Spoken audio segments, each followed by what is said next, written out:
عبداللہ بن مسنہ نے بیان کیا، ان سے ثمامہ بن عبداللہ بن انس رضی اللہ عنہم نے، ان سے انس بن مالک رضی اللہ عنہ نے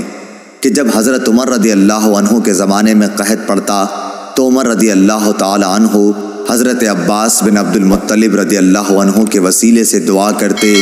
اور فرماتے کہ اے اللہ، پہلے ہم تیرے پاس اپنے نبی صلی اللہ علیہ وسلم کا وسیلہ لایا کرتے تھے تو پانی برساتا تھا، اب ہم اپنے نبی کریم صلی اللہ علیہ وسلم کے چچا کو وسیلہ بناتے ہیں تو ہم پر پانی برسا۔ انس رضی اللہ عنہ نے کہا کہ چنانچہ بارش خوب ہی برستی۔ صحیح بخاری حدیث نمبر 1010۔